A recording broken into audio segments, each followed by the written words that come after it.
Эд баялаг хөрөн мөнгө ихтэй хүмүүсийн амьдралын хэм маяг биднийхтэй харьцуулахад тэнгэр газар шиг өөр байдаг нь бичигдээгүй хууль гэлтэй. Тэдний хувьд мөнгөний үнцэн гих зүйл бараг байдаггүй бөгөөд авахыг хүссэн зүйлээ нүд ирэмхийн зур өөрийн болгодог нь нууц биш юм. Тэгвэл саяхан Хятадын тэр бомтон Ван Сиконгийн өв залгамжлагч олон нийтийг гайхшруулсан худалдан авалт хийсэн нь цахим ертөнцийг шуугуулад амжжээ. Ингээд хамтдаа мэдээллийн дэлгэрэнгүүтэй танилцгаая. Коко гэх нэртэй нохойг дэлхийн хамгийн баян нохой болно гэж хэн санах вүлээ? Хятадын тэргүүн баячуудын нэг болох Ван Жианлин хайртай нохойдоо зориулсан саяхан олонний хүртэл болоод байгаа iPhone 7 гар утаснаас 8 ширхгийг бэлгэлсэн байна.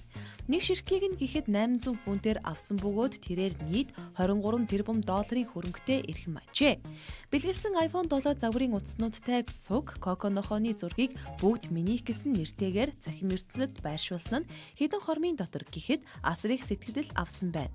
Түүгээр барахгүй түүний хувьд Коко нохойдоо зориулан цахим хаяг нээж өгсөн бөгөөд 1,900,000 дагагчтай юмсанчээ. Ван Жианлин нь Манчестерийн коллежид сурдаг бөгөөд одоо 28 настай юм байна. Ван Жианлин Apple компани зүгээс iPhone 7 гар утсыг танилцуулж зах зээлд нийлүүлж эхэлмэгц худалдан авчээ. iPhone 7 гар утсыг дагалдан Apple Watch-с ирсэн бөгөөд Coco-гийн урд хоёр хөлн зүүж өгчээ. Үүнээс түүний нохоондоо хэрэг хайртай болохыг харж болох юм. Цахим ертөнцид байршуулсан Coco-гийн зургийн доор хүмүүс янз бүрийн сэтгэгдэл бичсэн бөгөөд тэр дундаас Ван Жианлинийг үнэгүй iPhone 7 утас өгч магадгүй гэж бодсон хүмүүс цөөнгүй байсан аж. Тухайлбал M-Media гэх нэртэй цахим хэрэглэгч танаа нохоо үнэхээр ийдүүтэй юм а. Та надад утас өгөхгүй биз гэж бичсэн бол Freelute гэх хүн Coco надаас илүү тансаг амьдардаг юм байна гэж бичсэн байна. Coco-гийн төрсөн өдрийг өнгөрсөн 4-р сар тэмдэглэсэн бөгөөд түүний дотны найзуудыг өрж нэжгэр тэмдэглэж өгчээ. Энэ зургийг харсан хүмүүсийн ихэнх нь чөтгөр авах гэж нохооноос дор амьдрах чигчтэй хэмээн сэтгэлдээ илэрхийлсэн байна. Ван Жианлин Валентины баяраар жил бүр хайртай нохоондоо зориулж бэлэг өгдөг аж.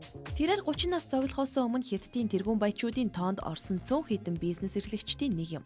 Нохоондоо чухам яагаад ийм их зүйлс зориулдаг талаараа нохоо бол хүмүүсийн хувьд хунтай чиг өргөмжлөгдөх ёстой амьтан гэж би боддог хэмээн хэлжээ.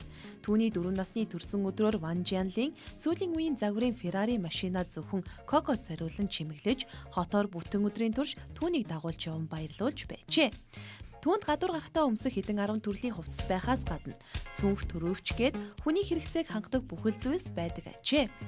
Ван Жианлин түүнийг яг л хүн шиг үзэж хайрладаг болох нь эндээс харагдаж байгаа юм. Coco-гийн өдрийн хоол нь гэхэд Уругвайн өхрийн авталсан мах, Япон суши зэрэг зарим хүний эдгэнж битгийхэл өмнө нь сонсож байгаагүй зүйлс байдаг байна.